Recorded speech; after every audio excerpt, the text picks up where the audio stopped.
carretera, es decir, de que si no fijamos el suelo, cuando llueve, las principales vías de desastre llegan a través de las carreteras, o sea que ellos mismos deberían estar interesados en que hubiera vegetación en los bordes de las carreteras para que no tuviese esos aludes de piedras. Yo recuerdo cuando el incendio grande de Valsendero, que bueno, era increíble las siguientes lluvias que hubieron, la cantidad de piedras, tierras que bajó en la cabecera del barranco del andén, que bueno, era imposible transitar por allí o con bastante riesgo porque el suelo se quedó completamente descarnado y la principal inversión que tuvo que hacer la administración, o la primera que tuvo que hacer, fue habilitar las carreteras para la ciudadanía de la isla y también para el turismo, etcétera, ¿no? Para los negocios que necesitan hacia la cumbre, etcétera. Bueno, pues a lo mejor esa sería también una manera de que lo entendieran. Claro, el problema es que somos tan mal amañados que evaluamos algo cuando nos falta y se generan daños, ¿vale? Vamos a evaluar nuestra naturaleza cuando no lo tengamos y vemos los daños que se generan, ¿no? Hermín, la verdad es que tuvimos una suerte tremenda porque nos pasó ahí al lado y la lluvia fue pues muy serenita, pero a pesar de todo fue tanta la lluvia que bueno, en la zona de la aldea llegó a taponar totalmente algunos barrancos de Togodumán, y si llega a seguir lloviendo ya se desborda y hubiese creado un problema tremendo. Si estuviesen todos nuestros montes arbolados, seguramente lo que habría surcado el barranco de Togodumán sería un agua limpia y no toda esa cantidad de piedras, de lodo y todo eso que pone en peligro nuestra infraestructura y la vivienda.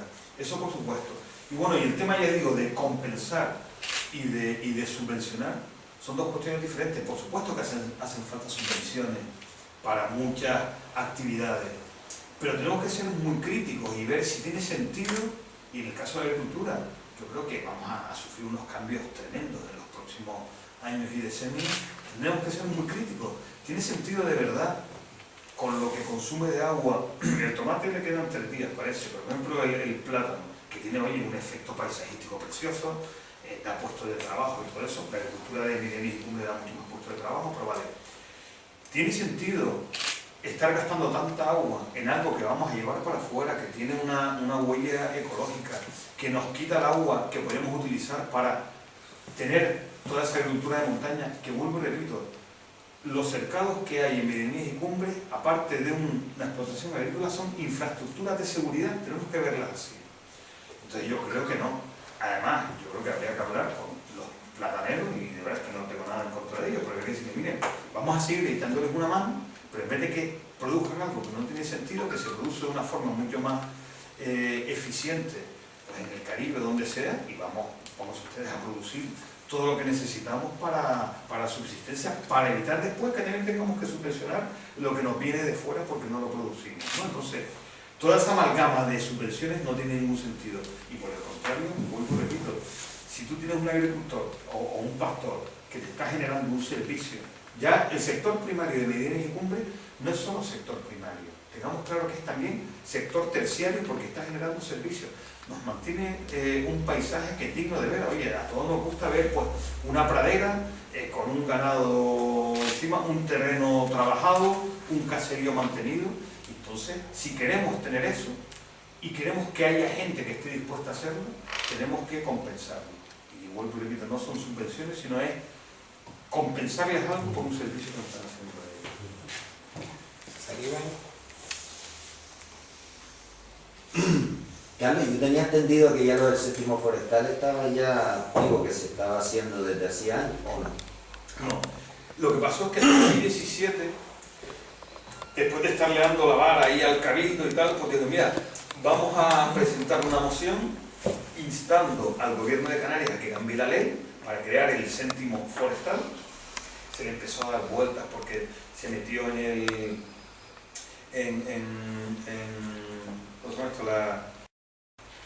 la confederación de la Federación de Municipios. Sí, y la FECAI. Entonces empezaron a decir, pues mira, si La Palma genera un montón de servicios ecosistémicos porque tiene pocos coches, es ilógico que reciba menos, pues bueno, vamos a hacer compensaciones y tal. Lo que pasa es que ellos se empantanó y quedó en nada, ¿no? Pero esa moción se presentó, se aprobó en 2017 y consistía en instar al gobierno de Canarias para que implemente el céntimo forestal, pero mientras tanto se comprometía el Cabildo de Gran Canaria a crear un fondo que se llama Fondo Verde Forestal para ejecutar las mismas medidas que están previstas en el céntimo forestal.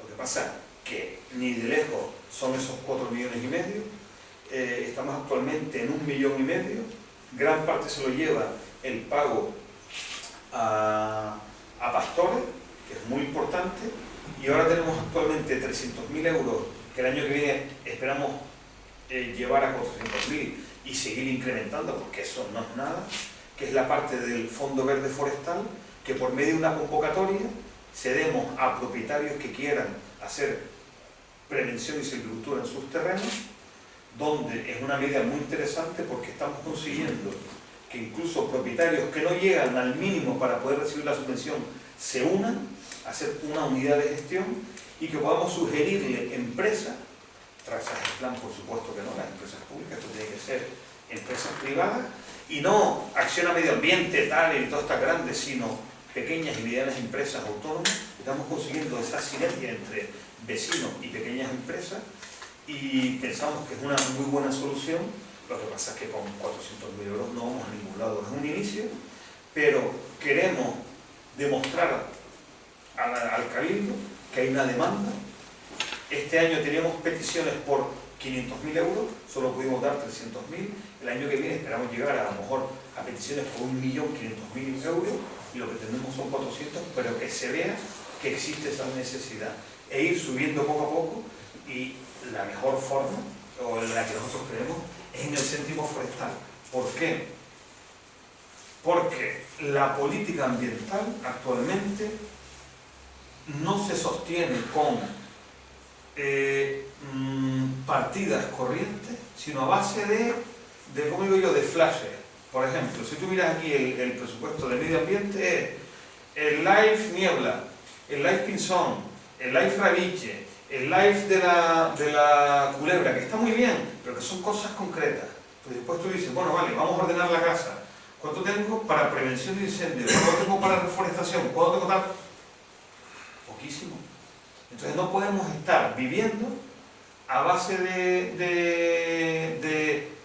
estos dineros europeos que vienen para cosas concretas. Necesitamos un presupuesto corriente para mantenimiento de pistas, para reforestación, para silvicultura, para trabajos de prevención de incendios, todo esto.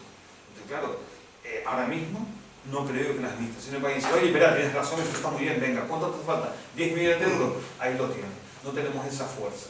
En cambio, con el céntimo forestal, creo que con un pequeño cambio, que estoy seguro que Carreteras ni lo va a notar, podemos tener de pronto 4,5 millones, que para empezar está muy bien. Después habrá que poner en valor el resto del servicio ecosistémico, porque eso solo tiene que ver con la emisión, pero hemos dicho que el valor, el servicio ecosistémico más importante en Canarias es el agua, y tenemos que ver la forma de que se compense la producción de agua y sobre todo que tengamos dinero para reforestar mucho más, porque mientras más bosque tengamos, más agua vamos a tener. Una pregunta. Hola, Carlos. ¿Tú crees que la juventud, tal y como está el tema, se va a meter en la ganadería y en la agricultura aquí en el campo? Tal como está, ¿no? Eso está claro.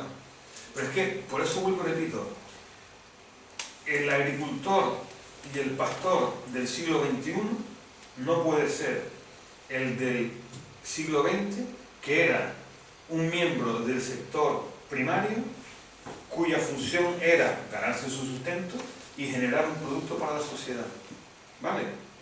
Si yo traigo un queso de plato subvencionado de Holanda, que está más barato aquí que en Ámsterdam, y lo pongo al lado de un queso de Juncalillo, donde sea, este queso no me está aportando nada, aparte de que tiene un recorrido ambiental nefasto, dependerá de vacas que ver cómo las tratan. Y en cambio el otro queso sí puedo decir de que me está generando paisaje, me está manteniendo habitantes ahí arriba, está combatiendo incendios, etcétera, etcétera. Pero las condiciones de trabajo no son dignas. Entonces hay que ver la forma por esos servicios que está generando ese pastor de que tenga una conciencia digna profesional a la hora. ¿Quién está haciendo el relevo generacional en los pastores? Los hijos y las hijas o nietos y nietas de pastores, porque lo llevan dentro. Y lo que no podemos es apelar nada más al sentimiento patrio. Entonces, claro, por eso decía yo, tenemos que conseguir que a lo mejor el pastor del siglo XXI coja su móvil y diga, Catarrián, le da un golpe y hace un cambio, yo que sé qué, y las ovejas pasan de este lado a pastar en el otro.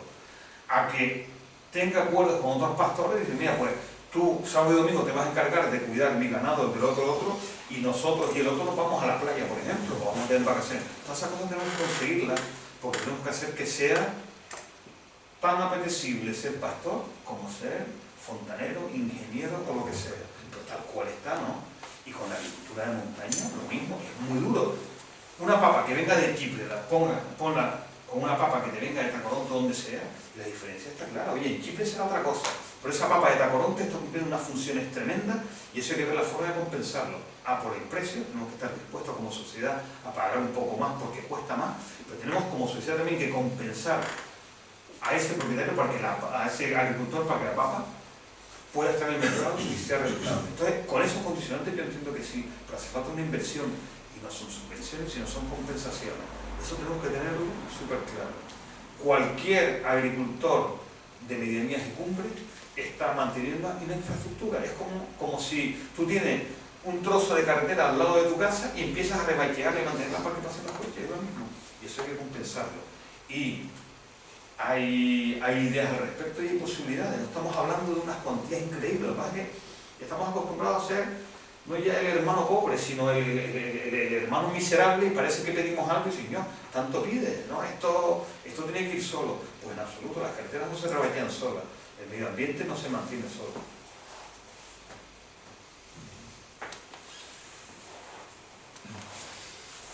Felicidades por la charla, la verdad que está bastante interesante, pero yo por lo que entiendo y por lo que he escuchado, quien está poniendo palos a las ruedas y que donde debe de comenzar todo son los propios políticos. Son los que realmente no están por la labor de que esta situación requiera de un cambio. Entonces, han valorado esa situación de tal manera que su grupo, llámese Belmajé, llámese bien Avinca, cada vez haya como un abanico de más personas para poder de alguna manera buscar una solución. ¿Por qué? Pues porque por lo que yo estoy entendiendo, el político que está no está capacitado ni preparado para entender estas situaciones. Entonces, cuando pides un dinero, una compensación, como bien dice, le parece mucho cuando no es nada. Entonces, la base es el propio político que no está capacitado para esta situación.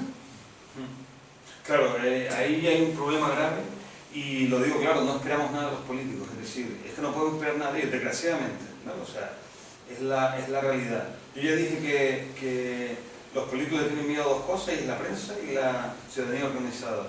Entonces, o esto lo resolvemos nosotros o no se va a resolver. Yo siempre le digo a la gente, no esperes por Pedro Sánchez, no esperes por el presidente del Gobierno de Canarias, ni por el presidente del Cabildo, ni por tu alcalde. Tenemos que actuar nosotros, y celebro que estemos aquí, pues tantas personas hablando de este tema, ¿no? Para esto hace falta poder, ¿vale? Yo siempre digo que el poder lo ostentan dos grupos humanos, los poderosos y los constantes pesados, ¿vale? Si eres poderoso, fenomenal, oye, empiezas tú a repartir dinero, a hacer presión y lo consigues. Me parece que los que estamos aquí, ninguno estamos en ese colectivo, pero sí estamos en ese colectivo de constantes pesados, entonces no queda más remedio que ser pesados, ¿vale? Entonces, la experiencia es que lo que hay es que transmitir la idea, que tenga su lógica y estar ahí, porque de nada que empiece el rum, que salga en la prensa, que la gente empiece a verlo de otra forma, que las personas afectadas, ya no sean agricultores, pastores, o mismo los que sufrimos todos los años con los incendios, pues a lo mejor empezamos a cambiar un poquito, sobre todo las personas más informadas, más concienciadas, y a lo mejor resulta que el político dice, pues, oye, esto tiene sentido, es de justicia, y no supone un esfuerzo tan grande. Si nosotros fuésemos a pedir una ecotasa, está claro que no la vamos a conseguir, porque al político que diga ahora mismo que va a generar una ecotasa, por mucha razón que tenga, le caen encima. Pero pensamos, después de haber digerido y de alguna forma trabajado la estrategia, que lo que pedimos es tan poco comparado con lo que podemos conseguir de justicia, que yo entiendo que a base de ser constante, sí podemos hacer cambios. Oye, que supone un esfuerzo, por supuesto, pero es que pienso que no nos queda otra. Paralelo a la lucha esta del céntimo forestal, hemos creado una plataforma que se llama Silva, donde estamos agrupando a todas las pequeñas, medianas empresas autónomas y cooperativas que trabajan en el medio ambiente, ¿vale? Llámese Plántate, donde está Raúl, llámese Lurama, donde está Erlans, todas pequeñas empresas, también consultoras ambientales, es decir, de todo tipo, que de alguna forma podemos conformar un colectivo de personas que, si los presupuestos, en vez de dárselos a las, que es lo que hacemos las administraciones porque es muy cómodo, a las empresas públicas, Traxa o Gesplan, para que lo gestionen de esa forma, se puede generar mucho más trabajo, pero sobre todo ya son 27 empresitas, autónomos, cooperativas, sindicatos, los que estamos metidos en Silva. Yo estoy en administración, yo hablo de metido porque también está Profor, ¿no? Soy el presidente de la asociación Profor. Y yo creo que, estoy seguro que hay políticos que están como mirando aquello y diciendo, puf, que esta gente está creciendo, que está en todas las islas, y a lo mejor resulta que se me piden una reunión y empiezan a presionar a este alcalde y a este consejero y a este presidente de Cabildo, pues a lo mejor se cambia algo. Hay que organizarse y hacer presión. Yo lo que sí creo que tenemos más capacidad de cambiar las cosas de lo que nosotros pensamos. Hombre, que lleva un curro. Nosotros estaremos fenomenal solamente en casa viendo el partido de fútbol que solamente hay hoy o viendo la tele. Pero claro, yo estoy seguro que de verdad que organizados podemos conseguir mucho más de lo que nosotros pensamos. En nuestra esfera no vamos a cambiar el cambio climático, pero sí pegar un empujón en aquello que nosotros podemos cambiar, ¿no? Y ahí sí creo que hay mucha posibilidad, entre otras cosas porque también se están dando cambios. Voy a poner otro ejemplo. En gran parte de los montes de repoblación están llegando a una edad donde necesitan tratamientos silvícolas para que cuando haya incendios no estén tan densos y haya fuego de copa, que es lo peligroso. Y segundo, donde ya puede empezar a haber empresas que digan, mira, Cabildo, no te voy a pagar por la madera, pero no me pagues tú por el servicio, sino simplemente yo voy, tú me marcas los árboles, yo lo saco de una forma ordenada, bajo tus condicionantes, y te lo dejo mejor incluso, y me pagas con esa madera que meto yo en todo el circuito para evitar que la madera tenga que venir de Riga, de Escandinavia, de Alemania o de los trópicos y podamos producir nosotros nuestra propia madera. Entonces, está habiendo cambios ahí donde yo creo que ese equilibrio entre uso sostenible y biodiversidad puede dar rédito y son temas que también se le pueden plantear a los políticos porque, al fin de cuentas, todo este proceso va a generar puestos de trabajo. Es también importante cómo se lo pongamos delante, ¿no? ¿Miguel? Bueno, yo creo que el proceso es lento, pero puede salir adelante ilusionante, ¿no? Porque al campo y al medio hay que ponerle emoción, sentimiento y otras cosas que pienso que están más importantes que lo que tú dijiste al principio. ¿Cómo es posible que, yo que estoy metido también un poco en el mundo agrario, que se potencie el REA, exportemos agua y no se potencie una agricultura de subsistencia, que si se va a potenciar una agricultura de subsistencia en esas medianías va a crear, por supuesto, el paisaje mosaico. Por otro lado, no entiendo, y los políticos lo saben, pero ellos tienen miedo porque, lo saben perfectamente, pero ellos no son bobos, ellos tienen miedo porque por todas las presiones que hay por medio, el REA y todo lo demás, ¿no? Entonces, dinero que viene para los grandes plataneros y demás, y no quieren dejar nada a cambio para potenciar un poco más esa otra parte de la isla que si la potenciamos y la ponemos en una situación más o menos ordenada y con conciencia, pues puede crear un montón de trabajo y puede crear un montón de beneficios, y de beneficio al campo, de beneficio al medio ambiente y de beneficio sobre todo a los ciudadanos que vivimos aquí. Porque es paradójico, es contradictorio, teniendo dos figuras como la reserva natural, la reserva especial, la reserva natural, y teniendo ahora las montañas sagradas, La reserva de biosfera, perdón. la reserva de la biosfera y las montañas sagradas, el por qué no se potencia lo que está la alternativa esta que ya ha nacido hace tiempo, el sistema forestal llevo escuchando hace años. Entonces, ¿por qué no? Pues Probablemente hay algo que no se quiere destapar.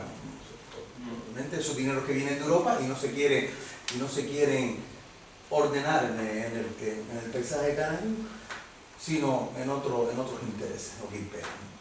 No sé. Yo creo que eso es lo que pasa. Nos llegan un de fuera y siempre es bonito inaugurar y meter nuevas cosas y tal y cual, ¿no? Entonces llega el tema de lo sostenible y la reserva de la biosfera y suena súper bien, ¿vale? Pero se mueven las cosas y muchas veces los políticos ni se plantean lo que están moviendo. La reserva de la biosfera de Gran Canaria, dicho por el consejero que en su momento la promovió, él dijo: esto va a ser un diploma para Gran Canaria. Dice, ¿un diploma? Sí, pero que es una reserva, se supone, no sé cuánto. De hecho, que es poner en equilibrio la actividad humana con la naturaleza. Esto es un desafío tremendo para todo el desafío que tenemos. No, lo que quería es un cuadro que ponga Gran Canaria, parte de Gran Canaria, reserva de biosfera. Pero dejo fuera toda la zona donde está hecho polvo y tal y cual. Entonces, claro, nos encanta inaugurar, pero después lo que es el mantenimiento es lo que falla, ¿vale? Entonces, claro, ilusiona a un montón de gente, pero el error es que pues, hay mucha gente de políticos, pero también de técnicos, o sea, compañeros míos, y yo también alguna vez, que no creemos en las cosas, decir, sí, la reserva de biosfera, pero y ya está, ¿vale? Entonces, claro, por eso es fundamental los movimientos ciudadanos, el que, por ejemplo, haya una unión de asociaciones de la reserva de biosfera ahí arriba, donde la administración les ha dicho, no, ustedes son participación, pero no, la participación la organizo yo, y yo organizo las partidas de póker y tal y cual, y luego si los invito o no. Y una gente que lleva moviéndose de aquella forma sin ser profesionales y están como medio ahí abandonados, ¿no? Entonces, por eso digo que es que no nos queda más remedio que enfangarnos en esto y hacer política. Una cosa es partidismo, este partido es todo, y hacer política. Hablar de estos temas y promoverlos y firmar eso, estamos haciendo política. Y desgraciadamente no nos queda otra, porque con lo que tenemos de políticos, también digo una cosa, esto, todo dicho como es, porque podemos criticar también al Cabildo. Si yo y mis compañeros del Cabildo me voy hoy y elegimos aquí al azar 4 para que se metan ahí dentro, al mes, no le digo que no lo van a hacer peor, pero mucho mejor tampoco, ¿vale? Porque son temas que son muy complicados y solo el estar detrás con una energía tremenda es lo que te hace cambiar las cosas. Pero vuelvo, repito, es decir, es que no nos queda otra. Es decir, estamos aquí sentados porque tenemos sensibilidad con estos temas y no nos queda más remedio que seguir para adelante. Y de verdad yo creo que se pueden cambiar muchas cosas. Yo creo que si todos miramos un poquito hacia atrás, decimos, lo que nos queda por delante, pero mira, parece, coño, pues se han conseguido un montón de cosas y mucho más que si me hubiese quedado en mi casa viendo el partido de fútbol. Entonces no queda otra cosa, que es lo que toca. Así podría estar así el roto como tú igual, ¿no? Pero pues mira, yo lo primero, fíjate, agradecerle al abuelo fuego que se suele al fuego. Yo le agradezco al fuego que nos arrase. Es lo que te digo, ¿eh? ¿Por qué? Porque es la única manera. Tenemos bosque porque saque más, ¿vale? Pues mientras no tengamos el pueblo conciencia de que tenemos bosque, no hay forma de mover esto, ¿no? Entonces, yo un poco lo que he visto de eso, que esa alarma genera, coño, joder, oye, con las firmas, o sea, es una firmita por bosque, zombies ahí, cada vez más, pero bueno, pero pum, enseguida, porque el bosque va resonando un poquito en el interior de las personas, pero un poquito. Entonces, bueno, ese poquito ya es una semilla de que ahí tenemos un poder. Tenemos un poder extraordinario. No tenemos capacidad. Somos pocos y lo de siempre muchas veces, ¿no? Entonces, yo flipo pues, con los pocos, porque he andado ahí sí, trasteando en el Villagaete, en el Teror, y ya luego ya me he rendido porque pues estoy solo prácticamente. Pero, pues gracias a Carlos que ya veo que el apartado político... Somos como ETA, ¿vale? Yo soy la política. La rama política y yo la militar. Pero entonces a mí mi esperanza es que efectivamente en el corazón de la gente ama los árboles y los bosques, vale, esa es nuestra fuerza. Entonces, ¿cómo hacemos que esa fuerza nos empodere, ¿no? pues poquito a poco, no hay de otra, ¿no? Yo mi sueño, cuando promoví esto, yo vivo en base a delirios muchas veces, mi sueño, ¿no? Entonces, que muchas veces son delirios. Y como saquemos 150.000 firmas entre aquí y, ¿cómo se llama esta? La Virgen de Candelaria. Y la Candelaria, se cagan por las bancas. Se cagan. Yo hice los cálculos. Hace falta 64 guerreros y guerreras. 64. Para coger 150.000 firmas. Porque ya habíamos tenido la experiencia hace, pues eso, 17 para allá, ¿no? Con Carlos, del céntimo forestal, la pancartita todavía la tengo allá. Céntimo forestal, hasta los pastores, si recuerdas entero, los pastores que subían vestidos con su mochililla esa de cabra y... No, tranquilo, cristiano, ya le explicábamos las cosas como son y firmaban. No, los pastores, ancestralmente enemigos de los árboles. Vale. Porque hay un entendimiento ya entre todo el mundo, ya no son las generaciones que yo conocí, aquellos eran brutos, aquellos sí eran brutos. Pero ya hasta la gente mayor ya va comprendiendo y los jóvenes, pues que el bosque es necesario. Y si hay que poner bosque y cabras y vacas y todo. Es una pelea que en mi pueblo yo me la llevé hasta que me vine aquí, que sigo con la misma pelea, pero señores, es que tiene que haber de todo. Tiene que haber bosque, tiene que haber cabra, tiene que haber oveja, tiene que haber todo, tiene que haber todo para que haya equilibrio, riqueza, incendios y todo eso, ¿no? Entonces, el céntimo forestal, fíjate que el primer hijo, digamos, o el embrión del céntimo forestal es el Fondo Verde Forestal, que así se lo planteamos, y entonces, bueno, está viendo resultados. Yo hoy vengo precisamente de Los Hornos, porque ya hay empresas interesadas, y también me conté entre ellas, en adquirir madera y darle salida, porque tiene salida, la madera tiene un valor. Entonces, siempre he defendido que, pues al contrario que, por ejemplo, en Navarra o en Álava, mi provincia, hay muchísimo monte comunal, cada pueblito tiene un chingo de monte, ¿no? Pero es que aquí no, aquí es todo privado, entonces como carajo, pues no hay de otra. O le mimas al privado o no tenemos bosque. En toda esta cadena hay una base y es el propietario. A partir de ahí podemos encontrar algo. O sea, y si partimos de base que ese propietario tiene un monte que está generando servicio ecosistémico gratuito, pues está justificado. Pues ya la bola es grande, ¿no? Entonces, a ese nivel que se active. Y en todo este movimiento que ya estamos poquito a poco, de MAGEC, la Vinca, el personal, pues quiere apoyar en la medida en que podemos, propietarios. Hay que poner fuerza con los propietarios, que los propietarios digan, coño, o sea, que resulta que me van a pagar por esto. ¿Cómo? Si esto es una mierda. Planta más todavía. Planta más todavía. Planta más y dice, coño, porque Sansó, yo gestiono los bosques de Sansó, tengo un contrato todavía unos años. Entonces, él siempre lo ha escuchado, esta mierda.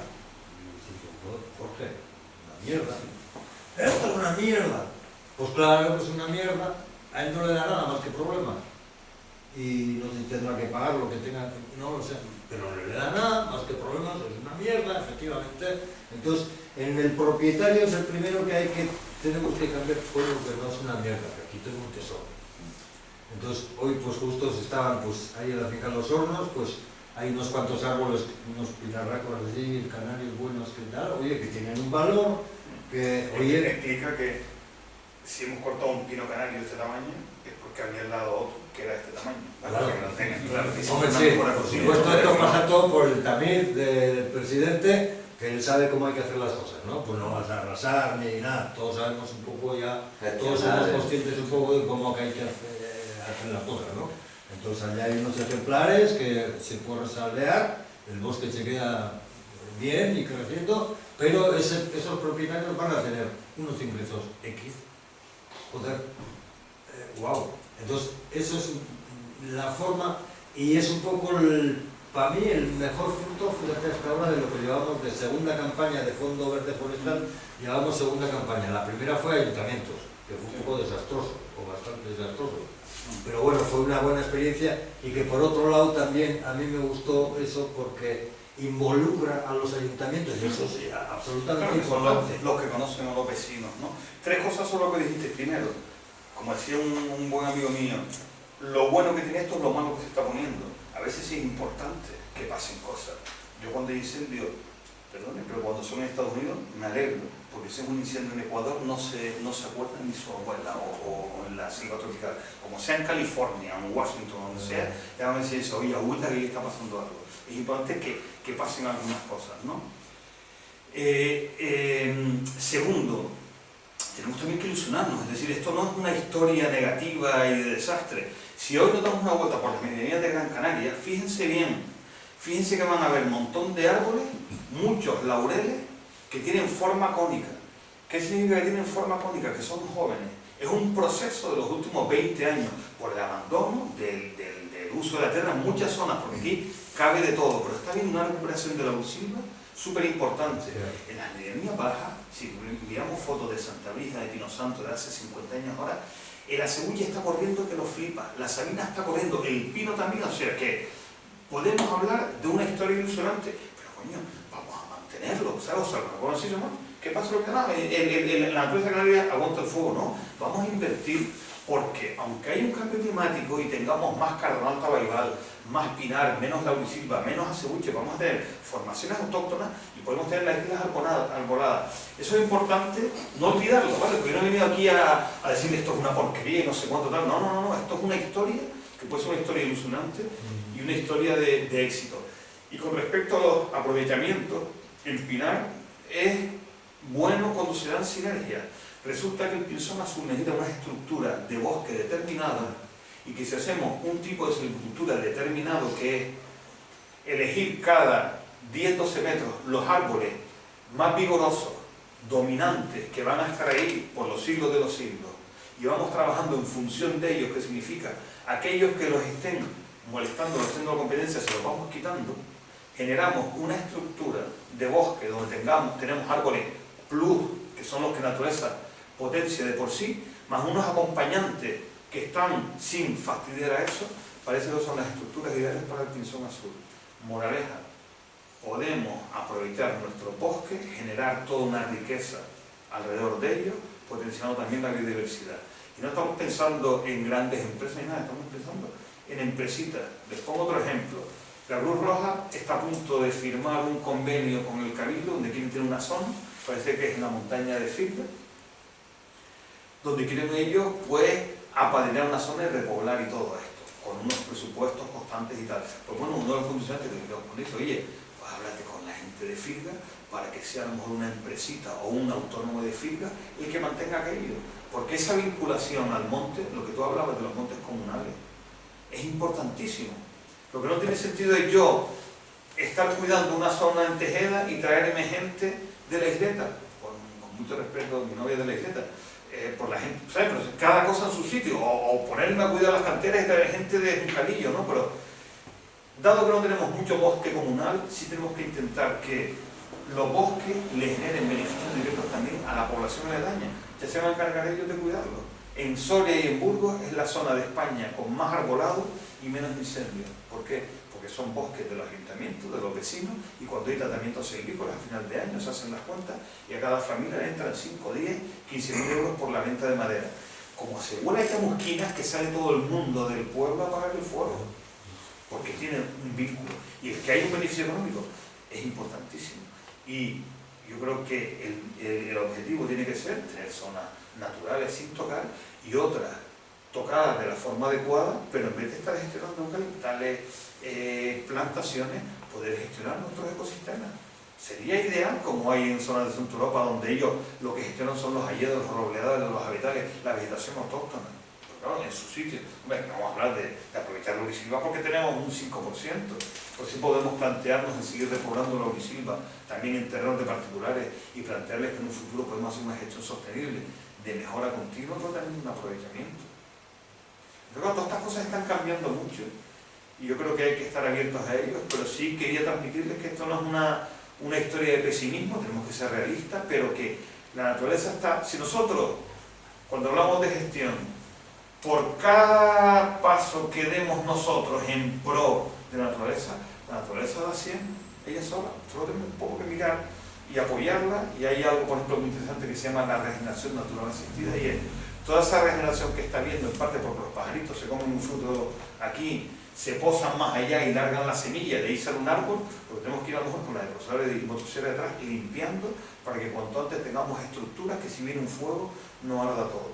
Pero esto debe ser sobre todo, creo yo, una historia de ilusión. Aquí no venimos a hablar de nuestras penas y nuestras miserias, sino de ver que si nos organizamos bien, esto puede tener un futuro, ¿no?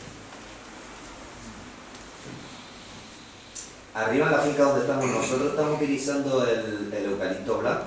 Hay dos chicos allí, aquí, unos de filo, y le pregunté, ¿lo están vendiendo?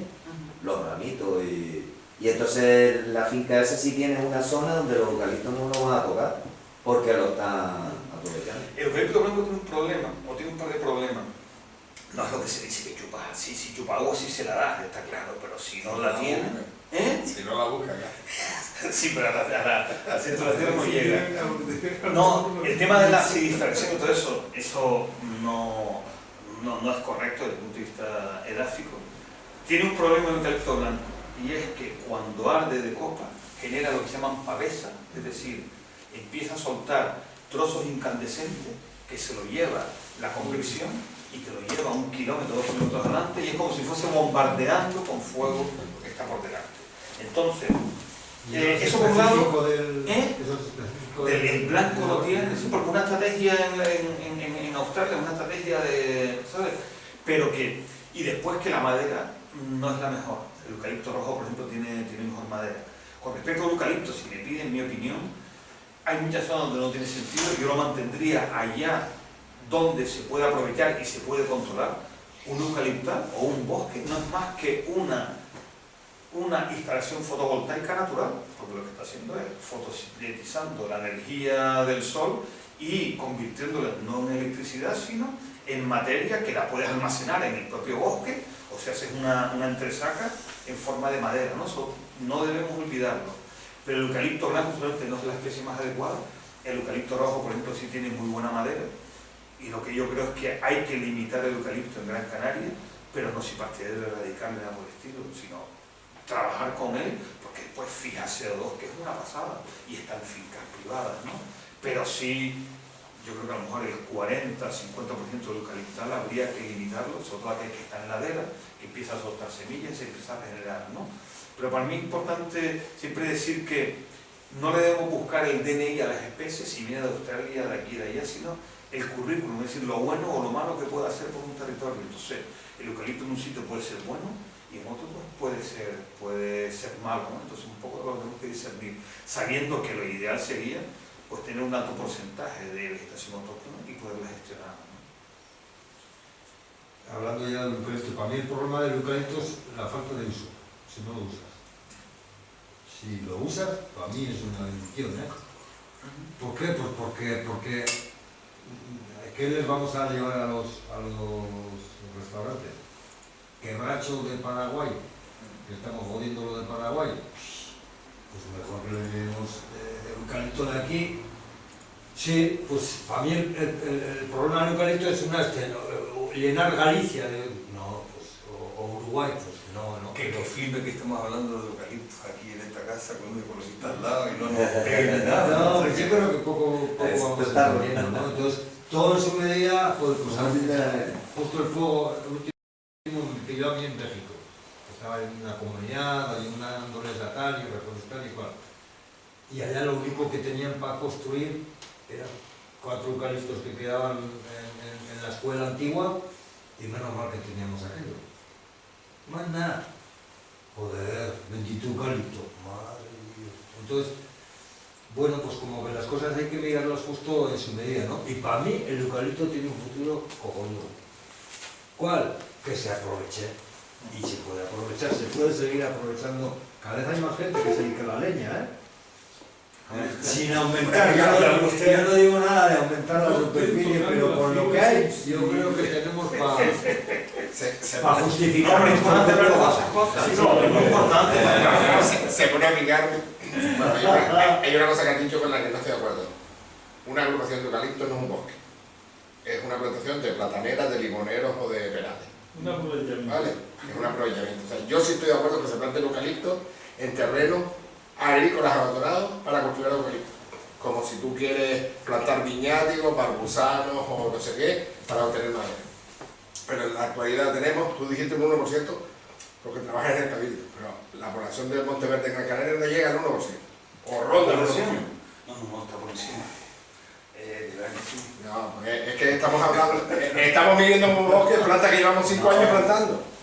Y eso hasta que esas plantas no den semillas, las semillas crezcan y Mira, plantas de que te nuevas. ves el Cabildo no tiene nada que ver.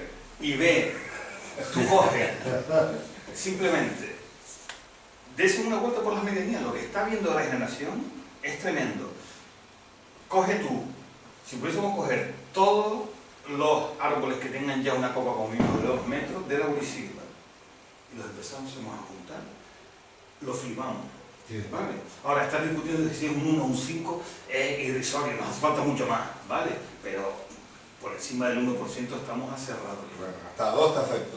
Bueno, vale, bien, 2,5. Y eso, yo creo que hay un nicho que está completamente abandonado y que podría ser una fuente de generación de recursos desde la costa hasta las medianías e incluso también parte en cumbre. Son todos esos terrenos agrícolas abandonados que nadie va a explotar jamás, que todos los que estén fuera de espacios naturales, de zonas más sensibles, de reservas especiales, podrían ser perfectamente, pues en vez de terrenos abandonados, podrían ser plantaciones de lo que fuera. Y es algo que poca gente habla, y estamos todos los días vertiendo miles de litros de agua desaladas al mar, depuradas al mar porque no tenemos mucho más mar. depurada. Sí, hombre, yo creo que todo eso ya no es que por Arinaga, por ahí, aprovechando ese agua, se podrían hacer plantaciones. Viñátigos. Mira, pero yo matizaría, mira, ¿Se dan la aldea? mira, yo creo una cosa, yo creo que un monte de viñátigo es un bosque. Lo que pasa es que creo que necesitamos bosques de Champions, de primera división, de segunda y de tercera división. Un bosque de eucalipto. Sí, sí. Una repoblación de pino en la cumbre de 50 años que la hacemos de broce, hacemos que pase el ganado para que no haya mucho matorral, incluso hacemos que haya más prescrita, va a ser siempre un bosque de segunda división. Pero necesitamos ese bosque de segunda división para que cuando venga un incendio lo podamos parar ahí, incluso que se nos queme y no pase nada, para que no nos llegue al bosque de la Champions que es Inagua. Entonces, claro, en el concepto de paisaje mosaico cabe todo. Yo te diría, yo no separaría tampoco entre espacio natural y fuera, porque es todo un continuo. Tenemos que conseguir también zonas fuera de espacio natural donde haya biodiversidad y haya conectividad. Entonces, es aplicar la lógica. Parque rural de Dorama, es parque rural, hay que potenciar la ruralidad, pero tiene tantos riscos que lo que tiene que ir es biodiversidad y tenemos que potenciarlo. Entonces, si empezamos a mirar esas cosas, creo que podemos conseguir un paisaje donde estemos todos de acuerdo. Lo que vamos a hacer es meter eucalipto en Tamadaba, que hay que quitarlo, o meter, yo qué sé, cosa ahí atrás en Inagua, ¿vale? Pero entonces, mirando, pero sí tenemos que conseguir que esté todo lo más repoblado posible. Los pastizales, pues que tengan también sus arbolitos, porque si pasa la nube, no deja agua. Si cae un aguacero, frena, ¿no? Es que la gente, cuando nosotros protestamos por recetar un eucalipto en la orilla de la carretera, la gente nos mira allí, pero si es un eucalipto, digo, pero que es un árbol, claro. En ese árbol se paran los pájaros, cuando llueve, cuando no llueve, pero pasan las nubes, le roba gotas y las tira al suelo, está generando oxígeno, no sé qué, no sé cuánto. Es un árbol. Y para que no haya nada, más para que esté él. Es un árbol de segunda división, pero es un árbol. ¿Sabes? Hay que verlo así.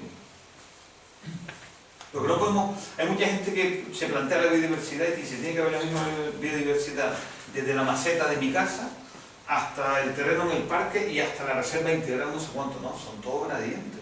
Porque si planteamos solo la diversidad, vamos a fletar el parque y nos vamos todos de aquí y convertimos esto en Galápagos, pero sabiendo que hay 1 millón de habitantes, Tenemos que ver la forma de convivir. Claro, Y es posible. ¿Y qué alternativa ofrecemos nosotros, honradamente, desde nuestra tierra? Que traemos, yo tengo datos ya viejos, eran 14.000 toneladas de carbón vegetal.